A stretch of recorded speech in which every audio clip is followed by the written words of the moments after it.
algunos conocidos, Lili Castro. Buenas noches. Sí, les damos la bienvenida a todas las personas que se conectan hoy en esta sala con Andrés Villamil, quien nos acompaña desde San Francisco, Cundinamarca, Colombia. Muy contentos de estar aquí contigo, Andrés, y con cada uno de ustedes.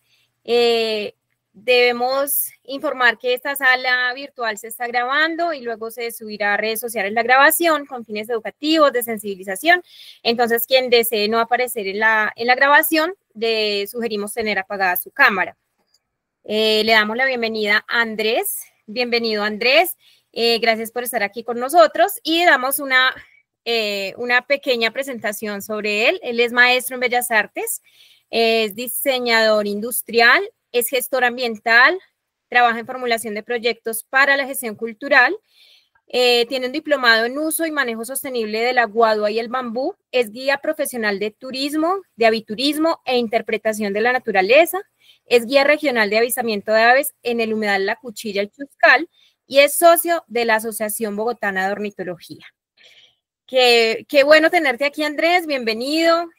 Vamos a seguir adelante con la charla. Un momento, salgo de aquí, voy a presentar entonces las diapositivas. Bueno, gracias, Kalila. Muy formal y gracias a todos por conectarse a esta charla.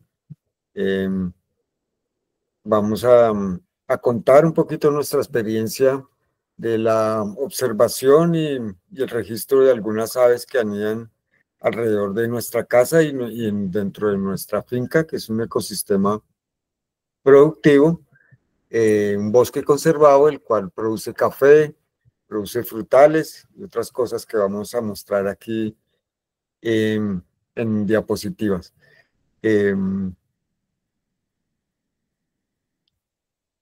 Seguimos, Kalila. Está en pues la primera que queríamos mostrar se llama el Myocetetes cayennensis. Este es un atrapamoscas que es habitual en la finca, es uno de los primeros pájaros que cantan el día, y pues con su pareja construyen este nido en un limón. Es un árbol que está pegado a la casa, frente a la cocina de la casa, y hay un limón mandarino ahí que tiene unos 15 años de sembrado más o menos, y él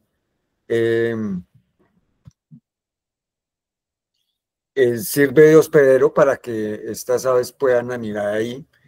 Y digamos que es uno de esos ejemplos de cómo las aves aprovechan ciertos espacios urbanos o árboles cerca a las casas en donde tienen como una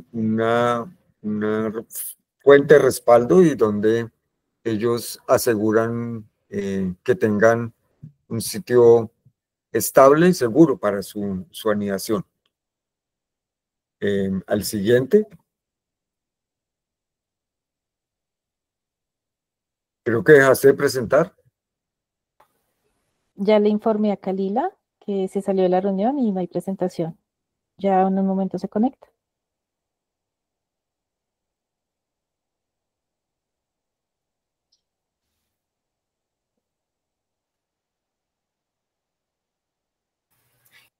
Qué vergüenza, un momento, hubo un error acá técnico.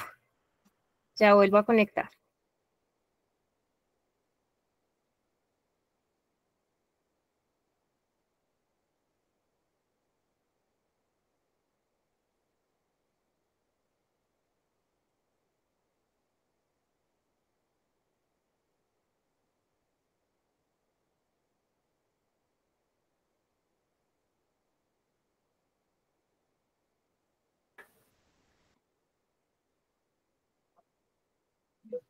Listo, Andresito, puedes continuar. Bueno, entonces estábamos contando el Myocetetes, que su pareja pues hace en este nido que es como un globito con una entrada, y en ellos he dado cuenta que hacen doble entrada. Creo que hacen como una entrada que es engañosa para ciertas, de pronto, serpientes que pueden entrar, y entonces entran por el nido, por el hueco equivocado del nido. Siempre le he visto que hacen doble entrada.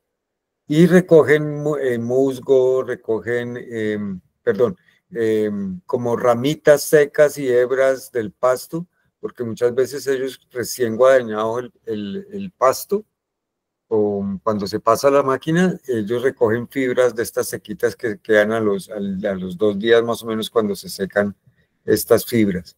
Y es lo que ellos recogen para armar su nidito. Pasa a la siguiente. Las tilmias anícolas es la tángara real.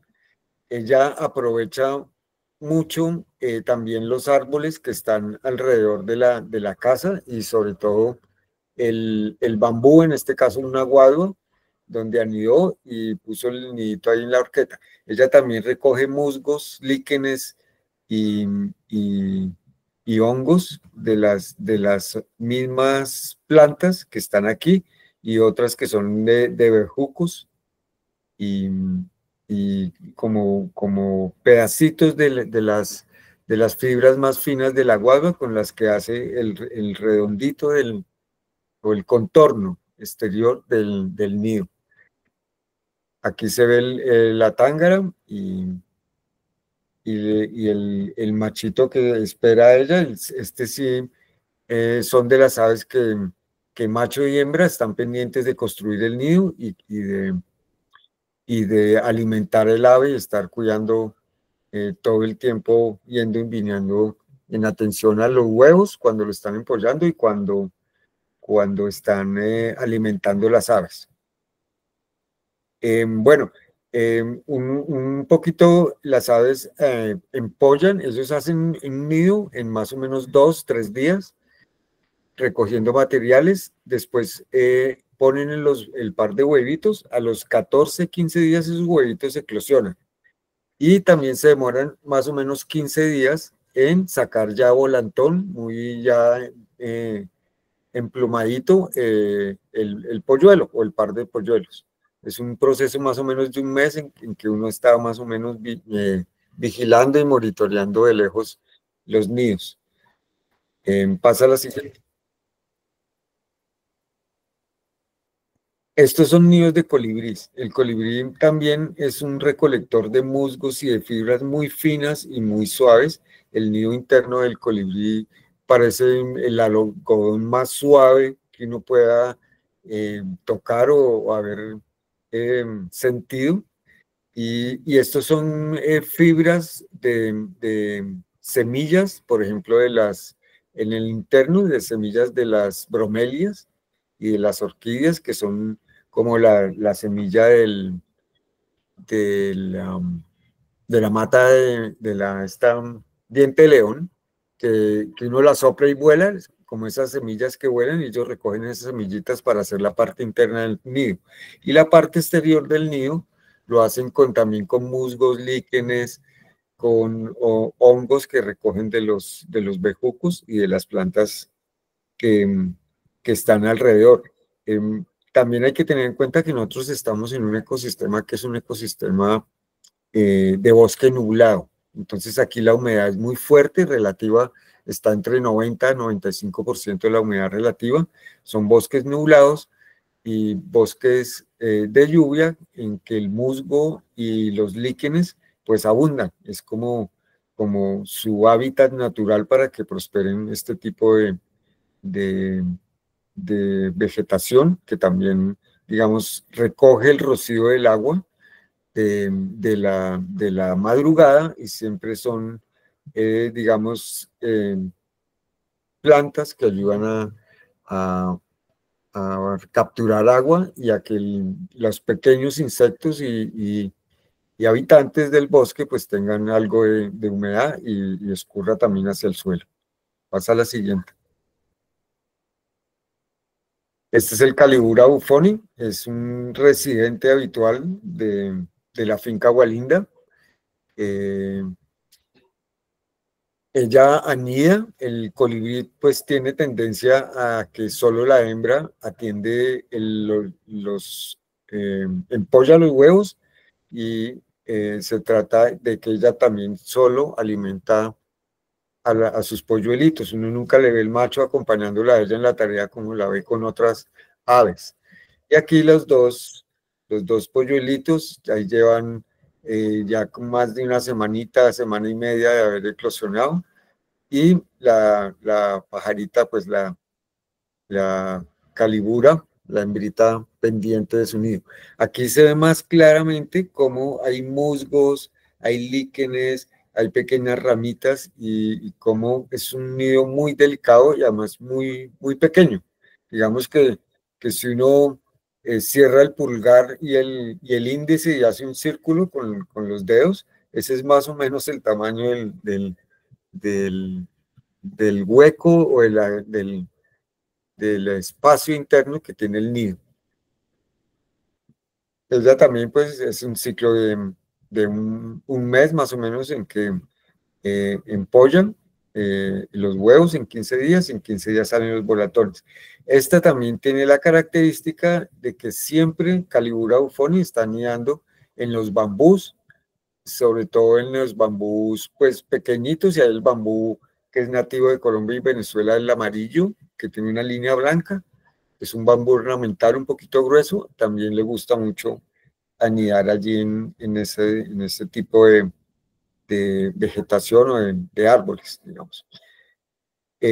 También está muy cerca de la vivienda, son árboles que están a 10, 15 metros de la vivienda, entonces también aprovechan esa ventaja de estar cerca de una vivienda como protegidas.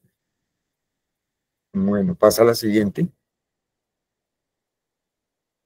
Este es un ejemplo de cohabitación de las anidadas.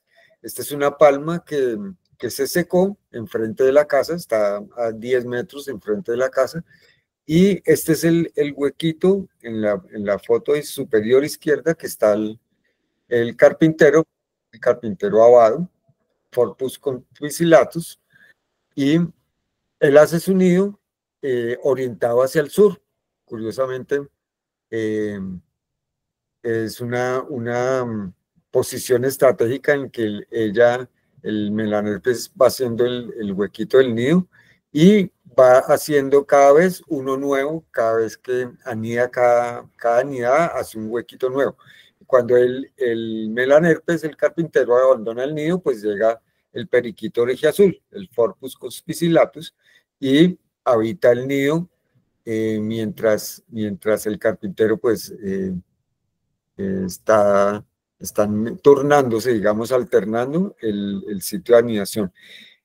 Cabe notar que siempre que un árbol muere de pie, el primero que llega a aprovechar ese árbol seco es el carpintero, porque el árbol, digamos que en el proceso de envejecimiento se va ablandando, y el carpintero es uno de los que está aprovechando siempre el árbol seco para hacer su anidación. Entonces es muy importante también recalcar aquí que el árbol seco no se debe cortar, se debe dejar ahí. Por eso está el dicho de que los árboles mueren de pie, ¿no?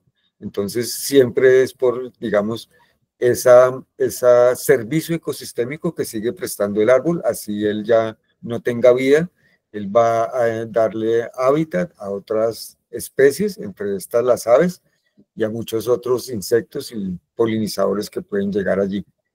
Entonces, este es un ejemplo de cohabitación entre el Melanerpes y el Forpus conspicillatus.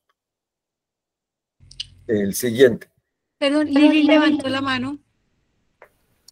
Sí, es que quería, me causa curiosidad lo que Andrés acaba de hablar bueno, de lo de la ubicación del nido hacia el sur. Nunca lo había escuchado. ¿Eso a razón de qué, Andrés? ¿Por qué lo hacen así? Pues es curioso también la pregunta, pues yo lo respondo porque yo diría que es por la lluvia, porque muchas veces la lluvia puede que caiga más intensamente o inclinada hacia el norte o hacia uno de los polos, puede ser occidente o oriente. Entonces yo diría que es más de pronto por eso, porque nunca le vi otra explicación al por qué lo hacían al sur, pero sí, siempre todos los huecos iban del más arriba al más abajo y siempre en el sur, en el costado sur o orientados hacia el sur. Vale, gracias. Yo diría que la explicación es por lluvia o algo así, tiene que ser algo atmosférico, algo del, del tiempo, ¿no? Vale, gracias. Estado del tiempo. Bueno, la Euphonia larirostris, este es el machito, y ellos hacen este nido que es como también muy parecido al del Myocetetes, y miren, igual las fibras son como fibras de pasto y fibras secas, ramitas de los árboles que van cogiendo, y también le ponen algo de musgo y líquenes. Creo que esto es por temperatura, porque uno cuando toca un musgo o un líquen, estos siempre, a pesar de que absorben agua, siempre tienen cierta temperatura permanece allí, entonces como que es una fibra o un material que les puede servir de abrigo al nido para que se mantenga internamente caliente. Y ellas están anidando, siempre anidan debajo de esta orquídea, la Cattleya trianae, que es la flor nacional, y debajo de la orquídea pues uno pone palitos y musgo y mulch, lo que se llama pedacitos de tronquitos, para que se amarre ahí la raíz. Entonces la eufonia aprovecha entre los machito y hembra, ellos van poniendo las fibritas y las van tejiendo en forma circular, porque aquí ven en la entrada del nido, pues es muy circular y ellos digamos que mientras están empollando, pues entran y salen del nido constantemente, son muy activos y eh, una vez nacen los polluelos, ellos ya solo llegan a alimentarnos y el polluelo saca la cabecita o el par de polluelitos sacan la cabecita por el hueco para recibir el alimento. Y la característica es esa, siempre debajo de una Cattleya trianae.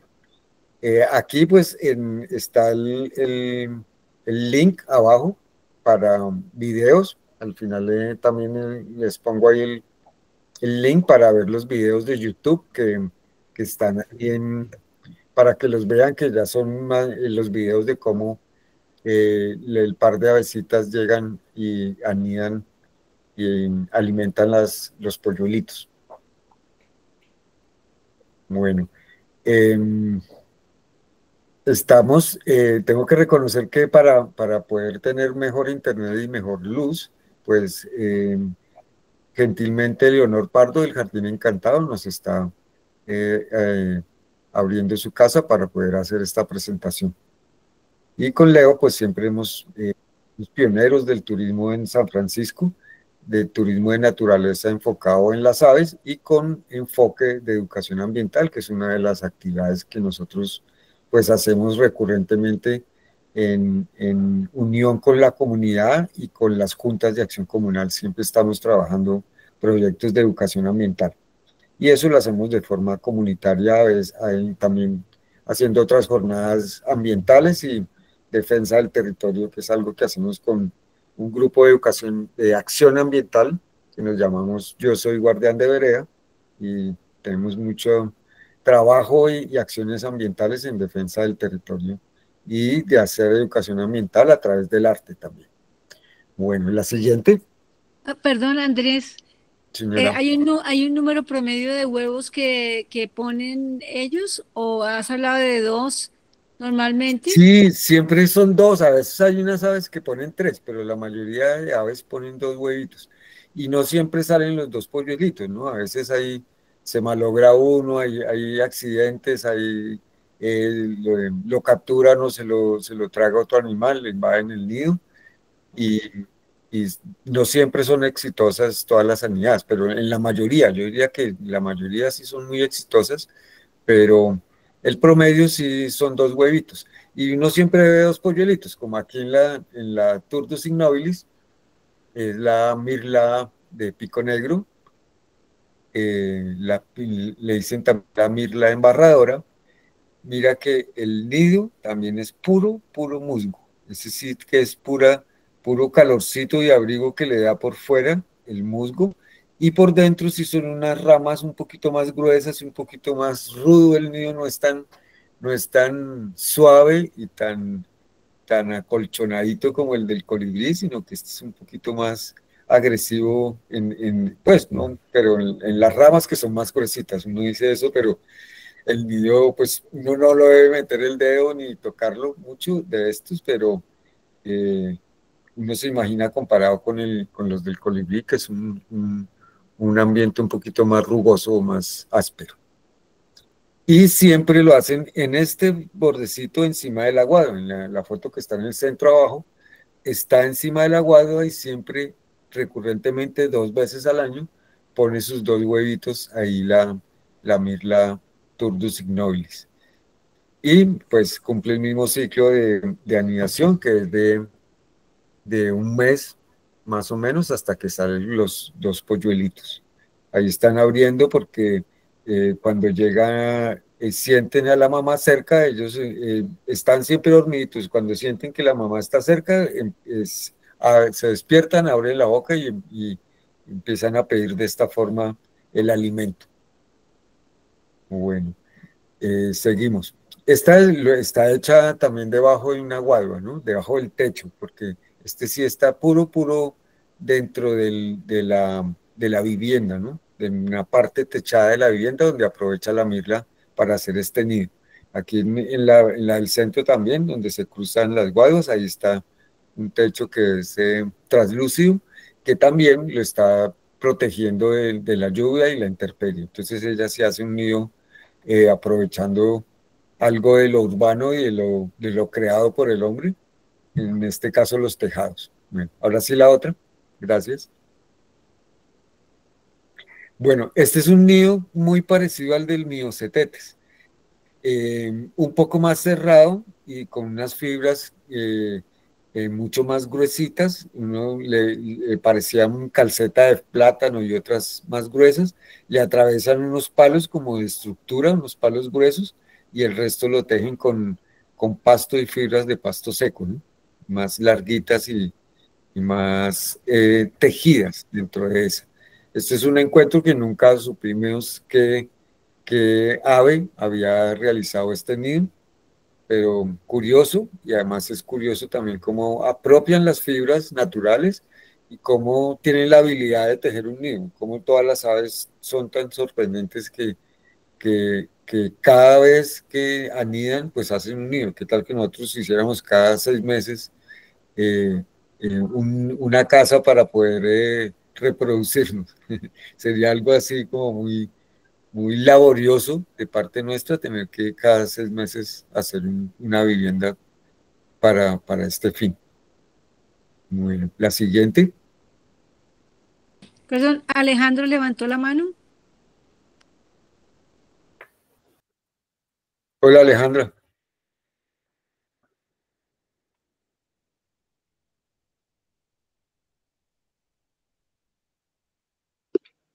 Buenas noches. Hola, ¿cómo estás? Buenas noches, don Leo. En el caso de la piranga rubra y el cetopaga jusca, ¿cómo serían los nidos, por favor? Bueno, la piranga rubra es migratoria y la piranga se supone que ella se reproduce en Estados Unidos y cuando migra, ahorita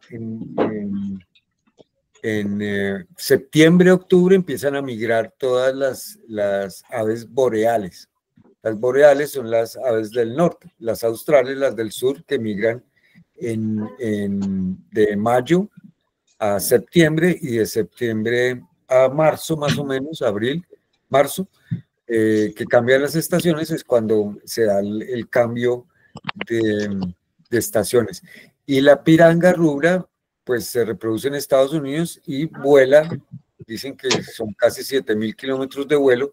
A veces algunas aves dicen que lo hacen sin parar, día y noche, volando durante 7, 8 días. Yo, pa, ¿cómo le fue? Para llegar. Y la otra la cetófaga fusca, creo que también esa sí no le conozco mucho los hábitos era la otra, la fusca, que me preguntaste, ¿no?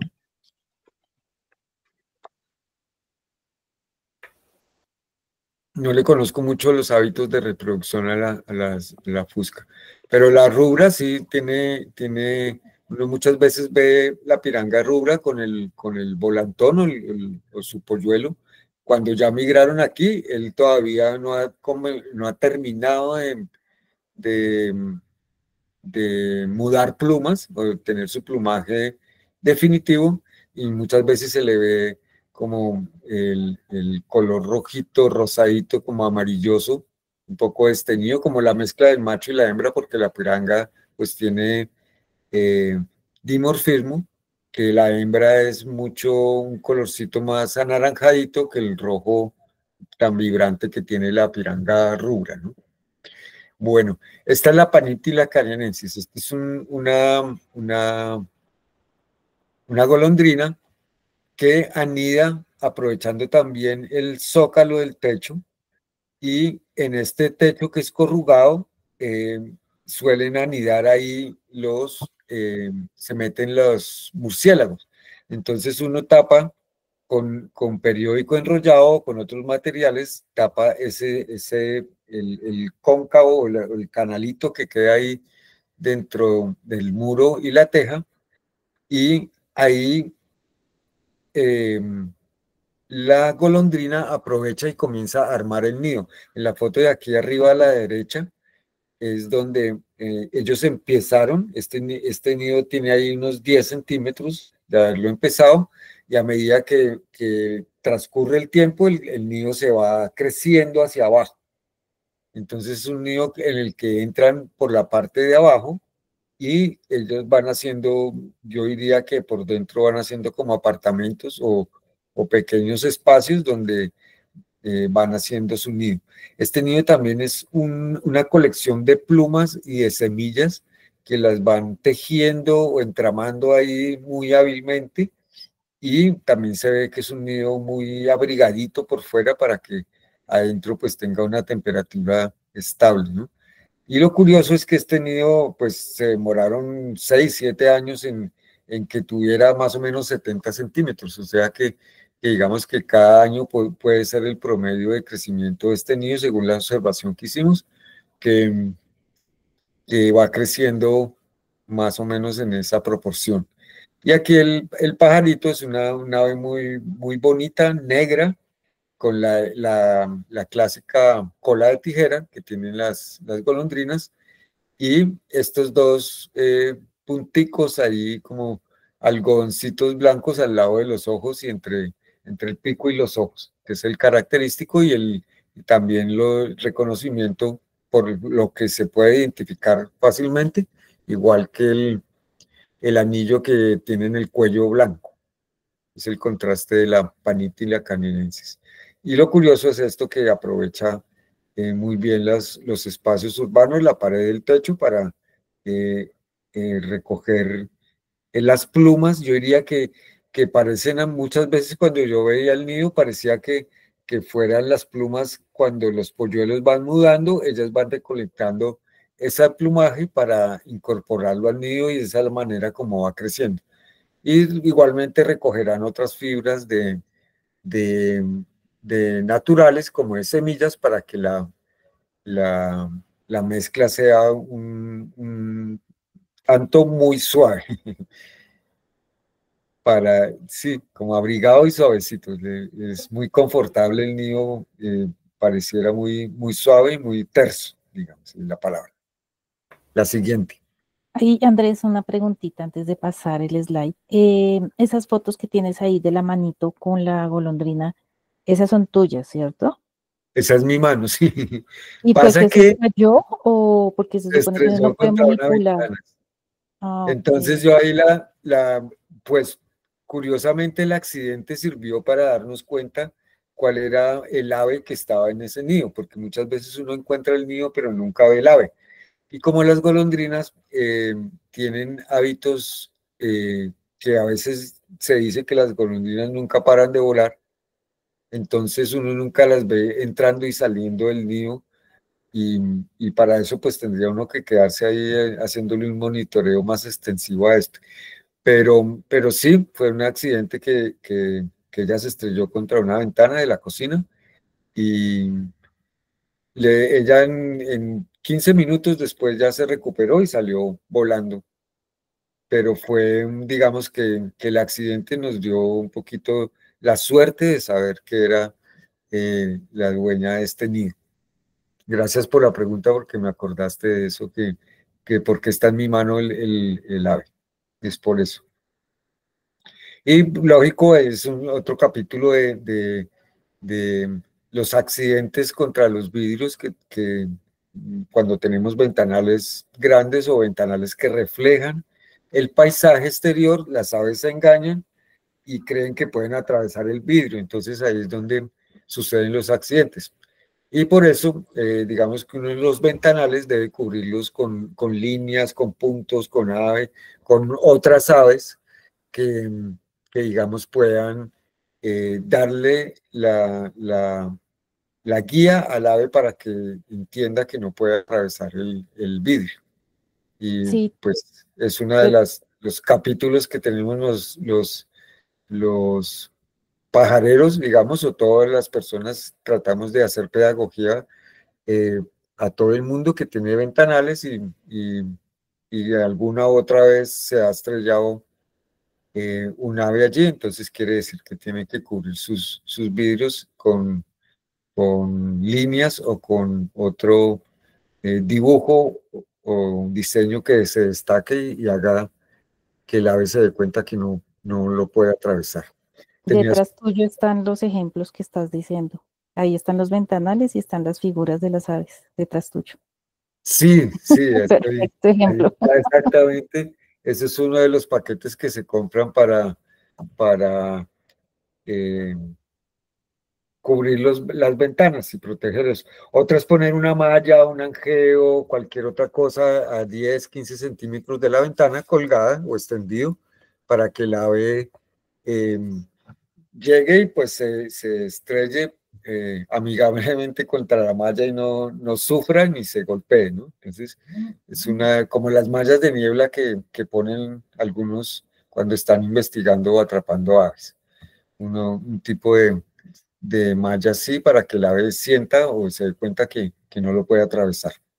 Gracias por la pregunta porque es interesante hacer esa pedagogía siempre que los ventanales siempre están reflejando el paisaje en los días soleados. La siguiente. El Toirostrum cinereum. Esta ave muy bonita de un ojo amarillo y un anillo amarillo en el ojo, pequeñita, y hace este nido también con fibras de pasto y de las árboles que recogen, y el nido parece, dice la gente que parece una media colgando en un arbusto. Y este también es un mandarino, un cítrico. Realmente los cítricos, hay algunas aves que prefieren este tipo de arbustos, de árboles, para anidar. También porque los limones tienen ciertas agujas. Los limones tienen ¿cómo se llama? Sí, como agujitas, tienen aguijones para que son un poquito agresivos dentro del tronco. Entonces ¿Espinas? uno cuando va a coger el limón siempre tiene que meter la mano con cuidado para no chuzarse con estas púas que tienen las ramas del limón. ¿Espinas? Señora, ¿Espinas eran? espinas, sí. Y bueno, es otra asociación de un árbol frutal, en este caso otro cítrico, que el ave prefiere y pues le gusta anidar en estos sitios. Sienten seguridad de pronto y las mismas ramas le ayudan a sustentar y a colgar su nido. El Toirostrum cinereum. Dale la siguiente. Bueno, el Cereva flaveola también es un mielerito que suele anidar también no le tengo foto al nido, pero siempre lo he observado, que anida en un frutal y este escoge sobre todo el pomarroso, el árbol del pomarroso para anidar. Y a media altura, digamos que este tiene una altura sobre el piso, hace un poquito más alto el nido, como a los 5 metros en promedio, más o menos. La Caimina moscata, que es el pato común, que digamos, cuando uno hace inventarios de aves, pues no lo tiene muy considerado, pues porque es un pato doméstico, es el pato que la gente cría para sacarle huevos y también para comer. Es un pato que lo domesticaron, pato común, y este pues se escapa de donde está y viene 2 veces al año a la piscina natural que tenemos en la finca, y en el muro, que es con musgo y un muro de piedra, ahí pone su huevo sin anidar y sin ponerle ningún tipo de protección, solo ella se queda ahí los 15 días custodiando el huevito hasta que sale el patico. Abajo, pues el Amacilia zacate, el colibrí de colirrufo, que se alimenta de esta matica de la mermelada y suele anidar en este mismo arbustico. Esta es una mata que más o menos tiene en promedio entre 2,5 y 3 metros de altura, y ella aprovecha lo enmarañado que es el arbustico para esconder su nido como internamente en el corazón de la mata o en el centro neurálgico de la mata. Y pues la mermelada, que es su alimento. La tángara palmera, el Traupis palmarum, que también anida debajo del techo de la casa, lo que llama uno el caballete, donde se unen las dos tejas de la esquina del techo, y anidan permanentemente ahí. Ellas viven y anidan en el mismo sitio todo el año. Ellas sí son permanentemente residentes, igual que el Cicalis flaveola. En la casa, digamos que el canario y la tángara palmera comparten los extremos opuestos de las alas del tejado de la casa. Entonces, las tángaras están al norte y al sur están los Cicalis flaveola. Y exactamente en el mismo sitio, debajo de la unión de las dos tejas, hacen el nidito ahí. Hoy, curiosamente, encontré a estos dos Traupis palmarum alimentando a un Saltator stratipectus, que es un ave un poquito 3/4 más grande que este mismo, y era un solo polluelito,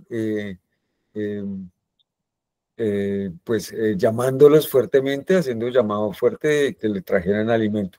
Y estuvo ahí en el tejado más o menos 1 hora esta mañana que los pude ver, y me pareció curioso cómo este nido fue invadido por el Saltator y lo puso a criar a los dos palmarum, que lo hemos visto con el copetón y la mirla también, pero entonces en este caso nunca habíamos registrado que el Saltator los pusiera a alimentar o a cuidar a su polluelo y a sacarlo. Volantón. Muy bueno. La siguiente. Ya hablando de conservación y de por qué los ecosistemas productivos protegen las aves y la biodiversidad. En este caso, a la izquierda es el guatín, Dasyprocta punctata, es una familia, este es un chigüiro de monte, diría yo, que es un mamífero pequeño, un roedor, que habita en los bordes de río, debajo de las piedras.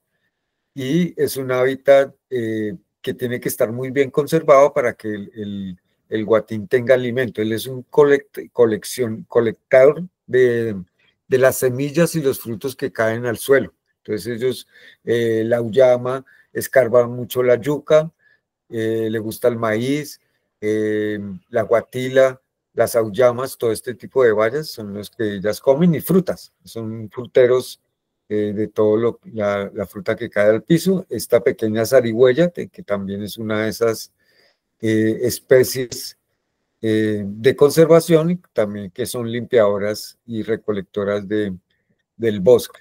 El conejo de monte, que es el grillo, el saltamontes payasito, que lo llaman porque tiene todos los colores, muy bonito, y parte de los polinizadores y de los insectos que deben estar presentes dentro de las poblaciones de un bosque, poblaciones estables sin que llegue a haber nunca plagas o un insecto dominante dentro de otro. Entonces, cuando el bosque dentro del suelo está conservado, pues conserva también las poblaciones de insectos. La ardilla roja, que también come aguacates principalmente, se come hasta la pepa, y también es una colectora de semillas. Ella acumula alimento y lo esconde en el suelo, lo siembra, por ejemplo, los frutos del nogal y las almendras del nogal, y las siembra, y no siempre todo el año recoge todo lo que ha sembrado. Y también es una sembradora y esparcidora de semillas. Y a la derecha abajo, nuestras angelitas, las abejas sin aguijón, las tetragonistas, que son las abejas que polinizan todos las florescencias de todos los árboles, ya sean los árboles nativos o sean los árboles frutales y de producción que hay en la finca. Son las principales polinizadoras y tenemos más o menos 100 especies de abejas angelitas sin aguijón. Dale a la siguiente. Nuestro principal producto, el cultivo de café bajo sombrío. Aquí está nuestro trabajador y él está enfrente de lo que llamamos nosotros el almácigo de café. Todas estas son unas planticas que ya tienen más o menos 8 meses de germinadas y están listas para pasar al suelo, a ser sembradas. A la derecha, el cafetal en flor, que suele suceder 2 veces al año, y en esta época de agosto, septiembre, octubre es cuando más florece el café, porque es como la época de verano, invierno a la vez. Entonces, cuando hay 3 días de sol y uno de lluvia, el café florece, y siempre es en esta época de septiembre a octubre.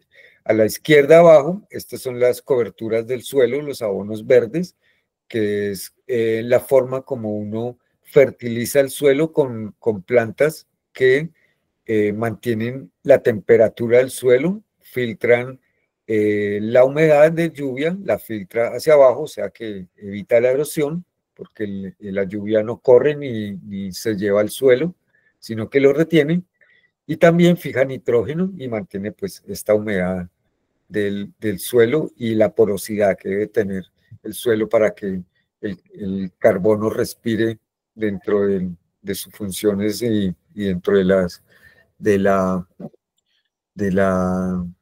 biótica que tiene el suelo y las raíces. Y también, pues, el bosque produce los hongos micorrizas y los hongos metarrhizum, que son los que favorecen el fortalecimiento de las raíces, y en teoría una raíz sana, pues el árbol va a ser un árbol muy bien alimentado y de muy buenos frutos.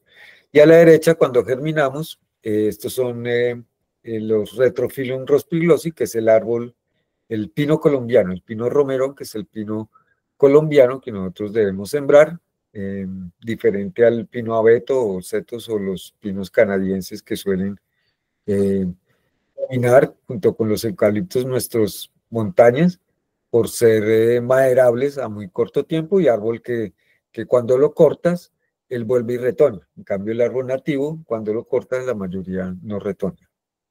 Dale a la siguiente.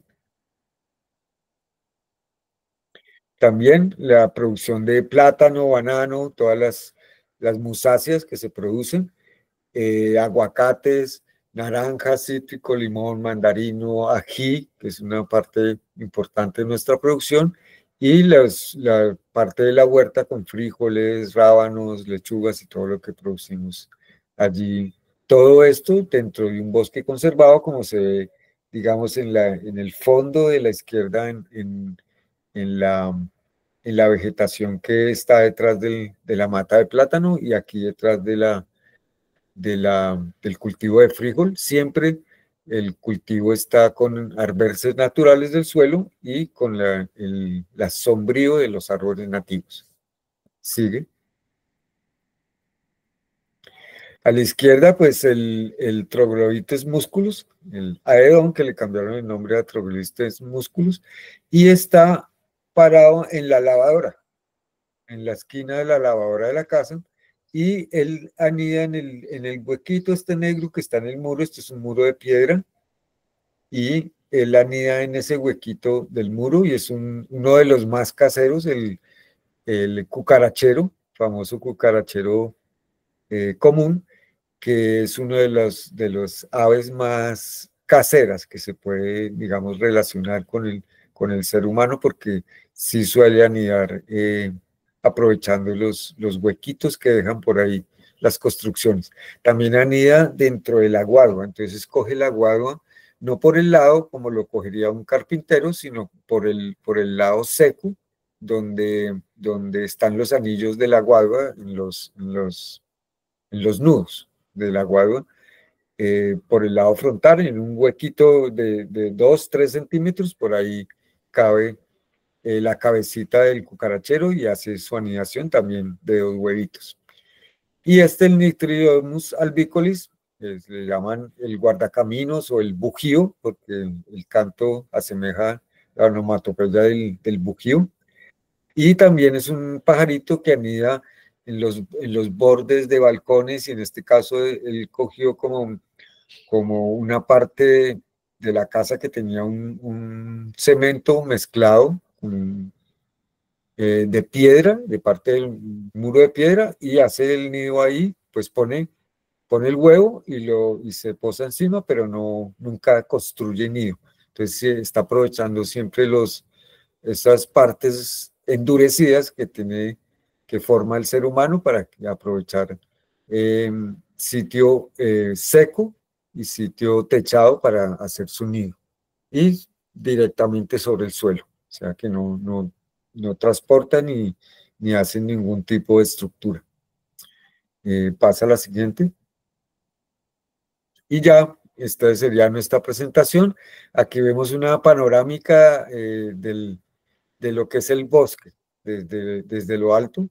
Cuando uno mira desde la casa, pues está siempre en el dosel de los árboles, y siempre tiene una vista sobre el bosque, que le da también esa posibilidad de tener el rango de avistamiento de aves desde el dosel hasta el suelo. Entonces, es una de las ventajas que nosotros tenemos al tener, digamos, una inclinación del terreno, donde la casa está en un sitio más alto, y desde el segundo o tercer piso de los balcones y terrazas, uno siempre está a la altura del dosel, donde están pues la copa de los árboles y mucho alimento de las aves. Entonces uno ve muchas, por ejemplo, está a la altura de los guarumos, que son de 15, 20 metros, está uno a la altura directa del guarumo, donde ve cuántas aves pueden llegar a alimentarse del guarumo, que también es un árbol muy ecológico, muy beneficioso para alimentar aves,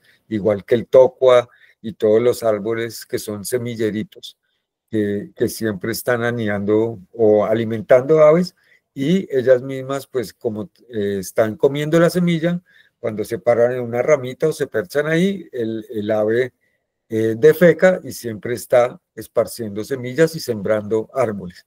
Entonces muchas veces uno encuentra en el bosque árboles que uno no ha sembrado o plantas que uno no ha sembrado, y resulta que uno se pone a mirar y fue un pajarito que se comió una semilla de una papaya y después salió el arbolito de papaya.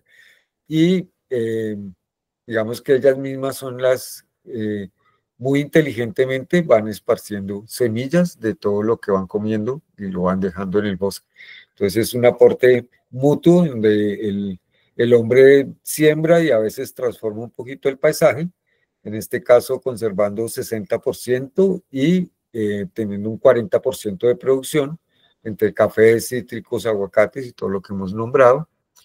Y digamos que también sembrando bosque, porque en 20 años que nosotros en emprendimiento familiar de Finca Gualinda, con mi madre y mis hermanos, hemos sembrado más o menos unos 800 árboles en un terreno que tiene 3 hectáreas más o menos de área. Esta sería nuestra presentación, ahí están nuestros datos y donde nos pueden contactar en correo, en Instagram y en los videos de YouTube de Andrés Villamil, y ahí nos pueden encontrar y ver un poquito más de lo que hacemos y lo que producimos. Muchas gracias por la atención y Escuchamos inquietudes, preguntas.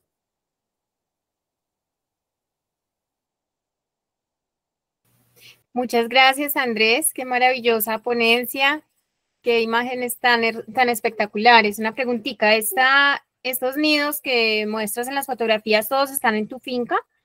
Sí, señora. Todos están, como te cuento, todos están alrededor de la casa, sea ya dentro del tejado o aprovechando, por ejemplo, el de la panícula que aprovecha el techo y el tejado, la pared y el tejado, y otras que están en las árboles que están pegados a la casa o a 10, 15 metros de la casa. Entonces siempre hay una relación como de la parte urbana con la parte vegetativa en la que el ave siente, no sé si es una protección o un respaldo que tiene la vivienda o el ser humano, con lo que uno hace o su actividad, el ave siente cierta atracción o uno muchas veces está eh, dejando alimento que los aprovechan ellos o las fibras que van dejando las plantas las ramitas, el musguito, el pedacito de ramita que parece un pastico, eso es lo que ellos aprovechan y, y muy hábilmente lo vuelven parte de su nido y de su hábitat. Entonces esa es la parte como mágica que uno a veces no entiende y trata de no perjudicar o transformar muchos ecosistemas para que las aves tengan siempre esta parte de naturaleza conservada para que ellas actúen naturalmente dentro de eso.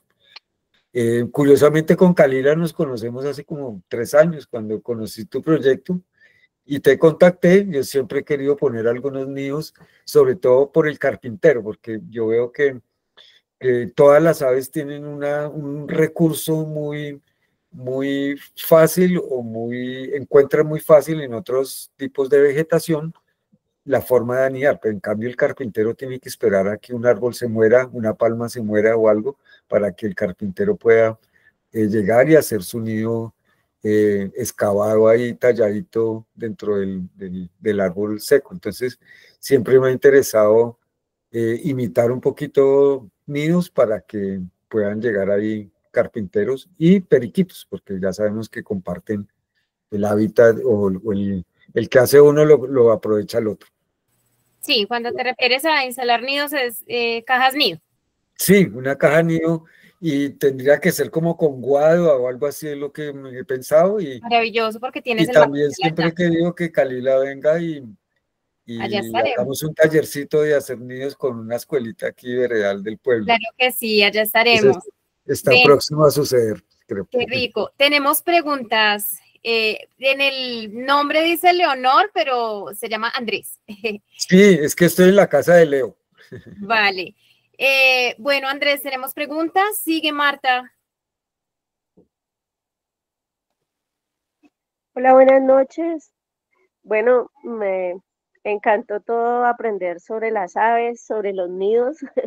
Yo he visto cantidades de nidos, pero sin saber de qué ave es la que está allí. Eh, Tenemos un proyecto acá en Miranda, pero pues apenas está como en fase de adquirir conocimientos.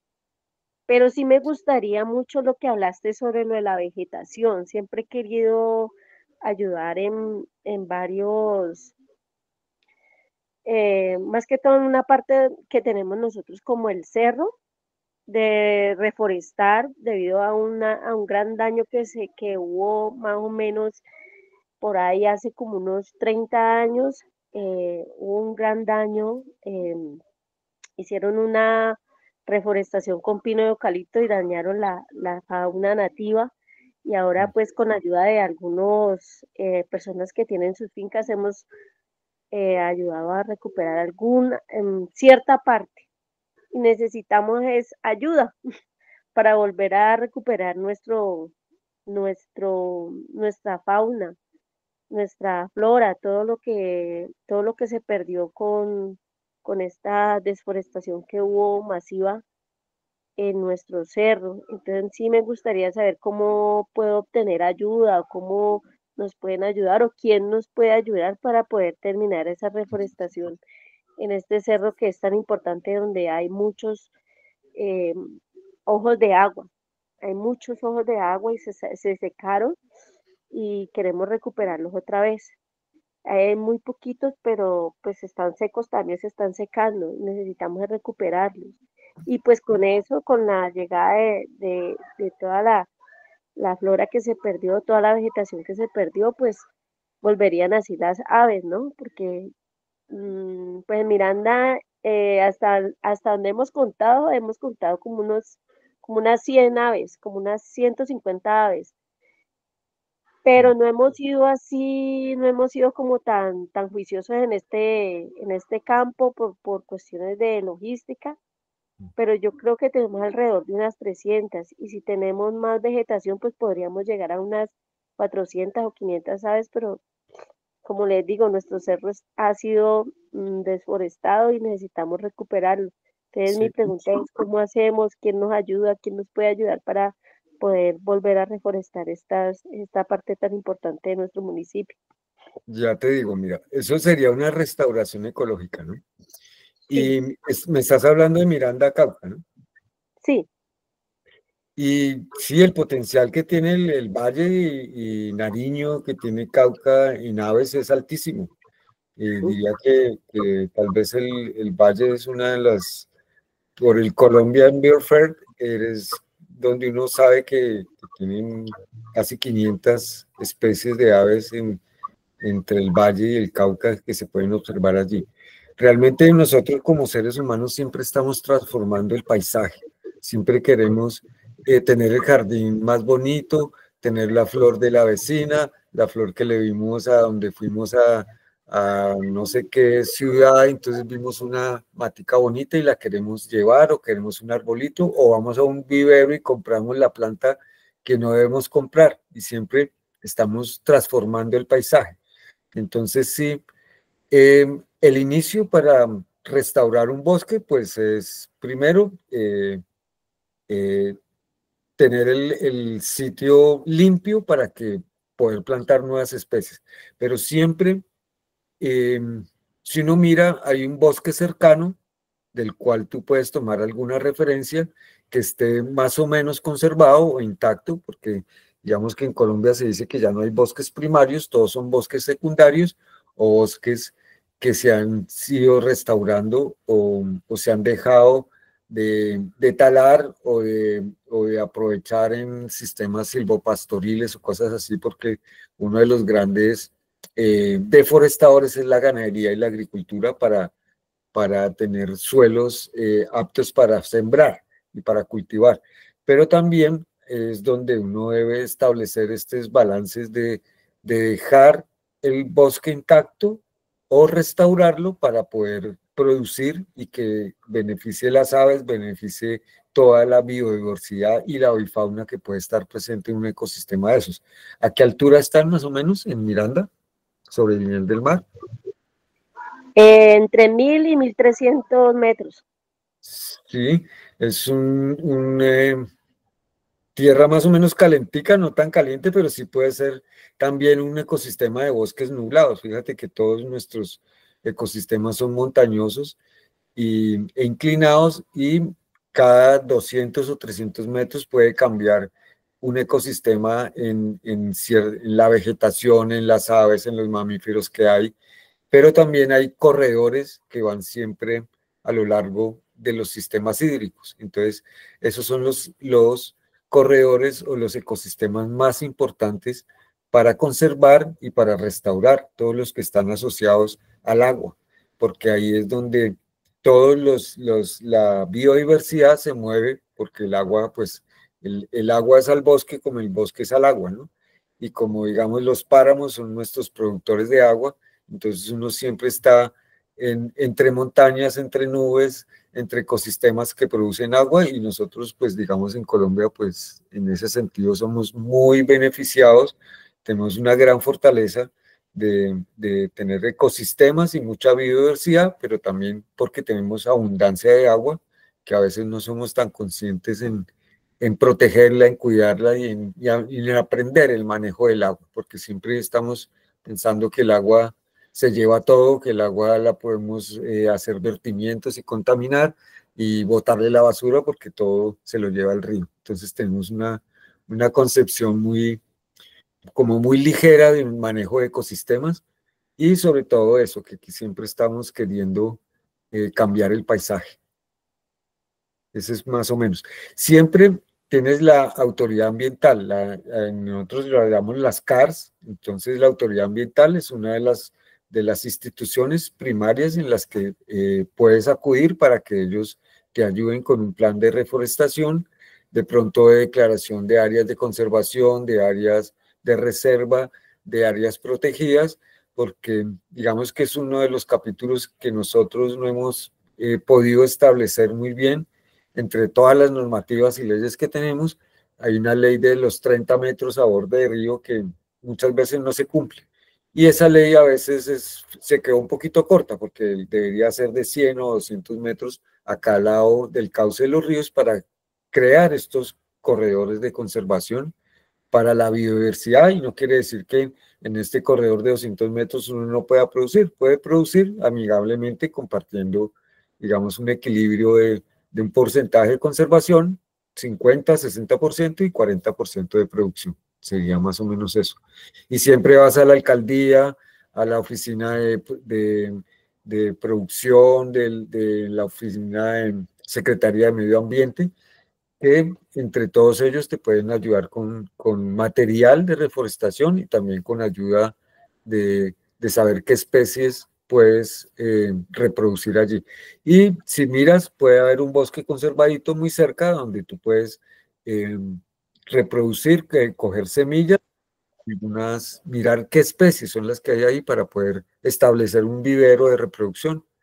Y también eso lo puedes hacer con una escuelita, con los niños, enseñarles a germinar bosque y enseñarles a ellos que hay negocios verdes alrededor de restauración y de producción ecológica también, ¿no? Entonces es un poquito educar ambientalmente para que las generaciones futuras entiendan que tenemos que cuidar el planeta y cuidar el agua. Entonces si uno cuida el bosque, cuida el agua, si cuida la biodiversidad, está haciendo todo un círculo, cerrando un círculo de conservación. Muchas gracias por la pregunta, Marta. Y También, siempre se puede. también puedes preguntar de pronto también en el jardín botánico. Pues en el caso de Bogotá funciona el arbolado, es con jardín botánico. Pero pues allá todas las entidades que te mencionó Andrés también son las principales. Vale, Paul, sigue por favor. Bueno, muy buenas noches. Pues nada, darle las gracias infinitas a Andrés. Pues es un trabajo excelente, maravilloso el que está haciendo. Admirado por el conocimiento que tiene no solamente en aves, sino en fauna, mamíferos, conocimiento, maneja muy bien todo el tema de nombres científicos. Es increíble porque creo que no es biólogo, ¿verdad? Creo que dentro de la descripción, pero es como si lo fuera, o sea, tiene un conocimiento muy, muy interesante. Y lo más bonito que me parece resaltar es que el trabajo que está haciendo en educación con la comunidad y no sé pues si ya está trabajando con turismo dentro de la reserva que tiene. Pero una de las cosas que yo he visto y que se falla mucho en el tema a veces del aviturismo es que te muestran el ave, te llevan a los turistas a ver el ave, tienen las perchas muy bien organizadas, tienen los sitios pues donde tenemos las aves pues muy bien cebadas y pues obviamente un tema de reforestación interesante, pero no se conoce nada sobre las aves, no se trabaja en el asunto de educar a las personas, bueno, ¿qué hace esta ave? ¿Cuál es su desempeño dentro del ecosistema? Estos temas de colaboración entre las mismas especies, cómo anida, qué reproducciones tiene al año. Todo este tema pues de educación me parece supremamente interesante porque es que muchas veces todos en el turismo nos quedamos en solamente la fotografía del ave y ya, vámonos, nombre científico, nombre en inglés y vamos a ver la siguiente ave. sino qué bonito es de verdad enseñarle, y sobre todo a las futuras generaciones, la importancia de las aves, y pues que aprendan a reconocerlas y admirarlas por lo que son, no por un lifer más, que muchos a veces compañeros buscan solamente el lifer, esta ya la tengo, esta no la tengo, y se quedan solamente en eso, pero desconocen en el fondo cómo es esa especie, y todo lo importante que es para los ecosistemas. Sí, gracias por la acotación, por la mención, y sí tengo muy claro que todo parte de la educación ambiental o de la mala educación ambiental que hemos tenido. Entonces, en el sentido en que nosotros reforcemos la educación ambiental, vamos a crear o a formar ciudadanos a corto plazo, porque en la medida en que uno intensifique la educación ambiental, sobre todo en la población infantil, el niño que aprende algo en la escuela acerca de conservación, de manejo de basuras, de cualquier capsulita, de cualquier tip que un niño aprenda en la escuela, lo va a practicar en su casa, va a tratar de que sus padres le copien, de que comiencen a clasificar la basura, de que no transforme tanto el paisaje, que no dañe tanto, que no corte los árboles, porque muchas veces tenemos la costumbre de podar árboles. Entonces, al podar una ramita de un árbol, uno no sabe que ahí iba un pajarito. Entonces, al podar esa ramita, pues el pájaro se queda sin hábitat y comienza a buscar otro o a competir con otras especies por la ramita que le gustaba anidar. Y en esa competencia es donde las aves se pierden poblaciones o se extinguen por estar transformando paisaje, ¿no? Y pues, Paul, también uno aprende para enseñar. Yo siempre creo que lo que aprendo me gusta enseñarlo y mostrar ejemplos de que cuando uno conoce la biodiversidad y los ecosistemas, uno sabe qué conservar y tiene más herramientas para enseñarle a los demás. Entonces, en ese sentido, yo voy a las escuelitas veredales junto con la acción comunal y yo les enseño a dibujar. Yo soy artista, no soy biólogo, pero mucha gente cree que soy biólogo porque el bosque me ha enseñado, la curiosidad de ser artista le permite a uno ese buscar la información, buscar los datos, estudiar, no darle pena preguntar y estar haciendo cursos, formación, actualización. Desde que estoy en la Asociación Bogotana de Ornitología, pues eso es una escuela de conocimiento y de aprendizaje, porque todos los días está uno viendo la foto, el cuento o el relato que otra persona observó, la identificación de un ave, y ahí es donde uno se va creando ese necesidad de conocer para enseñar.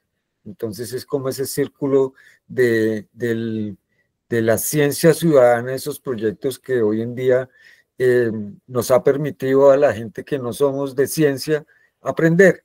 Entonces, en la medida en que uno sea curioso y uno quiera aprender para enseñar, pues entonces le toca a uno aprenderse ese nombre científico y aprender el lenguaje que hablan los estudiosos de las aves, los que son ornitólogos, y eso pues le toca a uno aprenderse los nombres en latín. Y digamos que es parte del conocimiento, que uno gestiona conocimiento para compartirlo. Es más o menos esa la teoría del por qué aprender. Gracias, gracias. Gracias, Paul. Vale. Vos, muchas gracias. Yo tuve un torpe accidente empezando la reunión y me desconecté, entonces no tengo todo el chat, pero tengo algunas preguntas últimas en el chat. Si alguien tiene unas antes, pues nos las puede decir, por favor. Marta Alicia nos pide los links que nos hablaste de los videos de YouTube. Si puedes de pronto facilitarnos los, ya sea a través de los grupos de WhatsApp o acá en el chat. Y Clemencia Marín no, te dice que hermosas Los fotos. links. ¿Tocaría poner la diapositiva o Ah, ok. Entonces hagamos algo. la última? Pongámoslos en... Ah, pongo la diapositiva para tú. Sí, ahí está el ¿Por ahí? link de YouTube para que lo copien. Listo, Porque, entonces, mientras... espérate a ver si lo puedo hacer desde acá. No la tengo que poner, puedo abrirla acá. Pero mientras vamos buscando los links, te dejo con otra pregunta. Clemencia Marín dice que qué hermosas fotos, que si nos puede recomendar una cámara fotográfica. Qué buena pregunta. Mi cámara es la del celular y cámaras, digamos que todas son buenas. El cuerpo de la cámara, pues varía entre muchas marcas, el cuerpo de la cámara siempre es la misma, ¿no? Los expertos en fotografía siempre le dicen a uno que trate de comprar la cámara que tenga la mayor posibilidad de obturaciones. Entonces parece que una cámara está diseñada para hacer 100.000 obturaciones o 50.000 o no sé. Entonces ahí se agota un poco la capacidad de obturación. Pero lo importante de la fotografía de aves muchas veces es un cuerpo, una cámara Canon, Nikon, Sony, la marca que sea, pero lo importante es el lente. El lente es el que te da la posibilidad de más acercamiento, de más enfoque, de más nitidez dentro de la fotografía. Y pues lastimosamente estos son equipos que son costosos, ¿no? Entonces, ahí es donde está el tip o la diferencia está entre una cámara y otra en el precio, más que en el servicio que te pueda dar la cámara, pues siempre está el costo y digamos la necesidad que uno tenga de, de fotografía, ¿no? Y digamos que hay unas cámaras que son de espejo, otras que son digitales, y ahí también está un poco la diferencia porque las cámaras que son sin espejo, pues las digitales son las que están pues un poco de moda y las que van en vigencia, digamos, que van desapareciendo las cámaras de espejo, las reflex, y ahora son solo digitales. Pero entonces lo que se recomienda es buscar buenos lentes de acercamiento, si responde tu pregunta. Sí, muchas gracias, Andrés. Tu Perfecto. celular toma muy buenas. Sí, las mías son de celular, la mayoría, y bueno, las que toma mi hermano, que también es mi hermano, y algunos de los fotógrafos que vienen aquí a la finca, son que nos dejan algunas foticos, entonces siempre el fotógrafo es el que hace muchas veces encuentros que uno no ve por tener ese lente que uno no tiene, a veces con los binoculares tiene un alcance o un acercamiento del objetivo, pero con cámaras de lente de más alcance, pues entonces el fotógrafo es el que le ayuda a uno a aprender un poquito más o hacer esos registros que uno a veces no los ve a simple vista o con binoculares, ¿no? O que los ve muy lejos o muy borrositos. En cambio, la cámara siempre te va a dar un ajuste y una nitidez más de la imagen, ¿no? Mayor.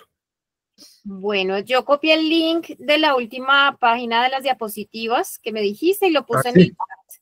Aquí está en el chat para quien quiera tomar. Bueno, gracias, Carolina. Vale. Otra pregunta. Camina Colombia pregunta, te agradece la presentación y pregunta si las golondrinas y las otras aves que viven en el tejado no dañan la estructura. Para nada, para nada. Mira que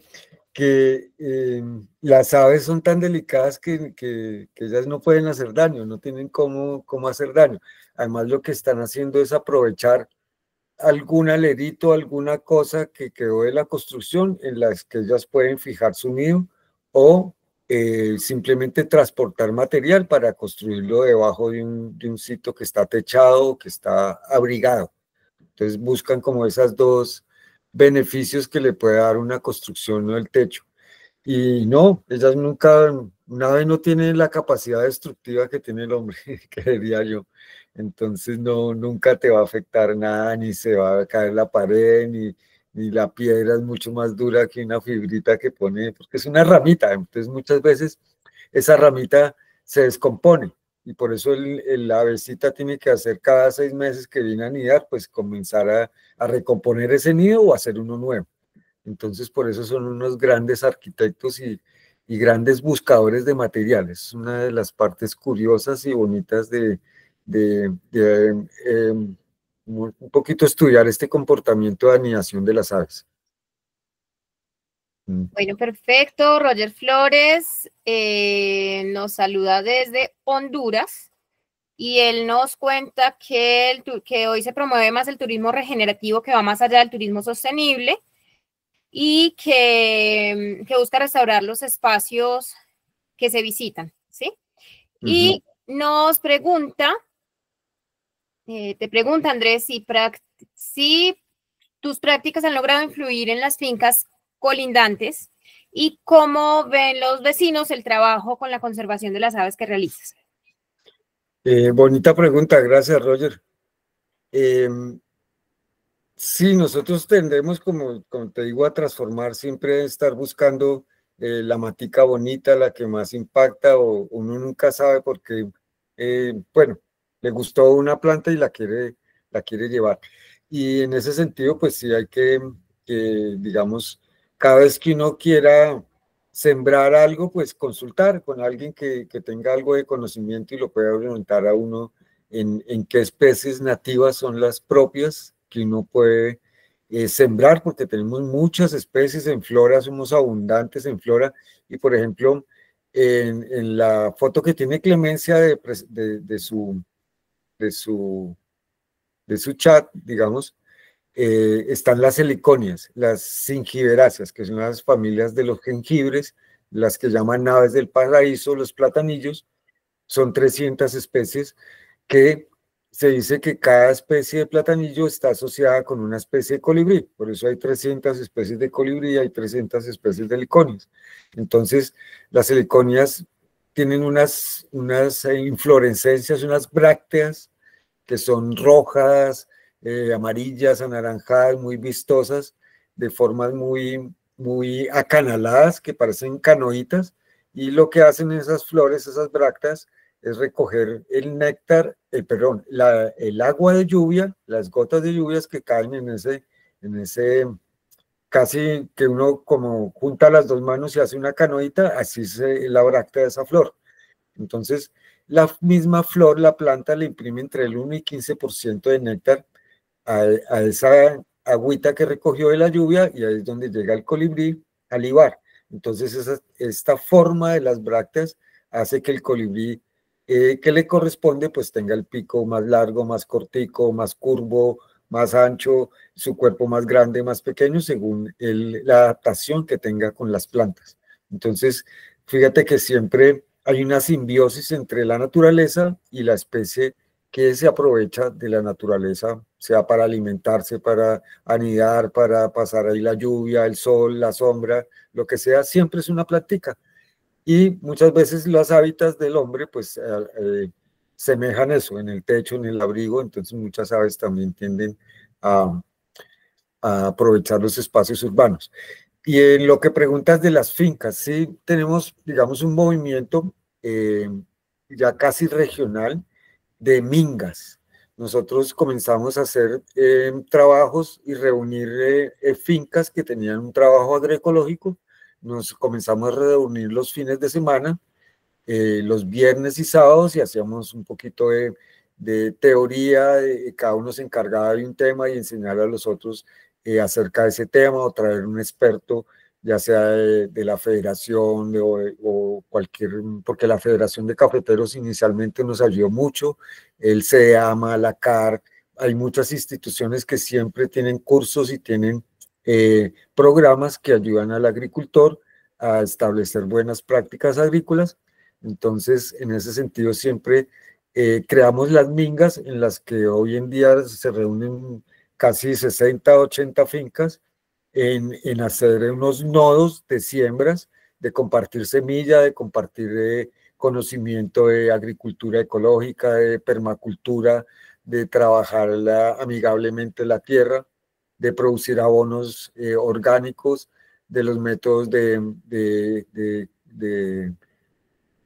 no de fumigar, pero sí de mantener una planta libre de plagas y de aplicar bioinsumos que uno mismo va haciendo sus preparados para saber cómo controlar ciertos aspectos no deseables dentro del cultivo. Entonces, por ejemplo, si la mosca blanca me atacó el cultivo de la huerta de tomate, entonces hace una fumigación de un caldo sulfocálcico que uno mismo prepara, y entonces en ese sentido siempre hemos hecho la divulgación de que queremos crecer como agricultores orgánicos y transmitir ese conocimiento que tenemos con otras fincas. Entonces ahí creamos nosotros la parte de turismo que preguntabas tú, Roger, y también lo preguntaba Paul, que empezamos a hacer turismo a partir de que la gente quería venir a nuestra finca a ver qué era lo que hacía el loco del Andrés allá cultivando orgánico y produciendo abonos y sembrando bosque y sembrando producción.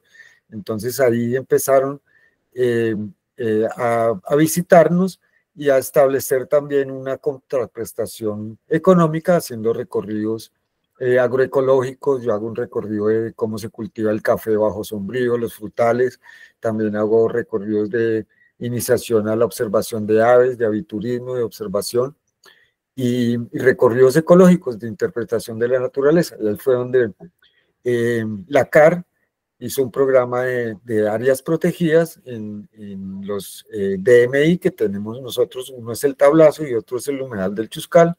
Y ahí, después de un año de talleres y de un curso que hicimos de aviturismo y aviturismo, sobre todo en áreas protegidas, me nombraron el guía natural del Chuscal. Entonces allí hacemos 4 pajareadas al año en la que invitamos a la comunidad a ver cómo debe uno comportarse responsablemente visitando un ecosistema protegido, un área protegida en la que abundan especies, en la que aprende uno también y hace, digamos, educación ambiental no formal visitando un área protegida. Y siempre estamos estableciendo programas y formas de unir a la comunidad a través del trabajo, ya sea de conservación, trabajo ambiental o trabajo de agroecología. Muy bien, gracias. Camina Colombia sugiere para la pregunta anterior de la cámara fotográfica empezar por comprar una compacta con muy buen zoom, Nikon P900 o P1000. Sí, perfecto, eso sí. Tomar nota. Muy buen consejo, gracias. Listo. Clemencia Marín, que muchas gracias. Sería interesante a través de ustedes lograr incorporar una asignatura con el Ministerio de Educación de Conservación de Naturaleza y que los ornitólogos pudiesen vincularse. Vamos a apostar. Sí, tenemos muchos programas de educación ambiental, sobre todo con la ABO, con la Asociación Bogotana de Ornitología. Tenemos el Departamento de Educación Ambiental y con ello se van a muchas partes y se hacen tallercitos de observación de aves, sobre todo mucho enfocado en los niños. Eso es, digamos que siempre que uno hace educación ambiental, el primer público deben ser la población juvenil, porque es el ciudadano del mañana que uno tiene que educar ambientalmente y debe reforzar en esas estrategias, que digamos es la manera exitosa como uno puede llegarle a la familia. Yo creería que esa es la estrategia. Bueno, vamos paso a paso, pero sí sería genial llegar así tan lejos. Bueno, nos dicen que muchísimas gracias, agradecen el espacio, felicitan la labor. Bueno, mensajes lindos para ti en el chat, Andrés. Bueno, Muchísimas muy agradecidos, seguiremos en esta labor, es lo que nos motiva, lo que nos impulsa, y sobre todo cuando uno lo hace desde la educación ambiental, que es la base de todo. La educación es la que forma ciudadanos responsables. Entonces ahí es donde debemos recalcar en eso. Muchas gracias Así es. por la asistencia, por aguantarse esta horita y media que estuvimos acá y por aguantarse los inconvenientes técnicos que siempre nos superan. Eso es algo que Esa fue una torpeza mía, pero yo creo que salimos rápido. no, por estar estudiando a veces no estudia uno tecnología. Bueno, pero hacemos lo posible si estamos aprendiendo de tecnología. Sí, ahí aprende uno de todo un poquito y siempre hay alguien que le enseña a uno, hay alguien a quien enseñarle, y cuando uno enseña, eh, a veces de 10 solo a uno le cala. Entonces siempre uno tiene que estar insistiendo en lo que uno se propone y si está convencido de que está en lo correcto y es el camino. Sí, es ir en equipo y ahí siempre nos damos la manito y bueno, ahí los errores son evidencias por ese medio de que somos pajareros en un campo virtual desconocido. Muchísimas gracias para todos, que nos vemos en la próxima, tenemos charlas muy interesantes para este resto de mes, entonces feliz noche, muchísimas gracias por conectarse. Bueno, muchas gracias. A ti, Kalila, un abrazo. Esperamos pronto vernos y hacer el tallercito por aquí en San Francisco. Invitados todos a San Francisco a que nos visiten. Estamos atentos a compartir siempre conocimiento. Gracias.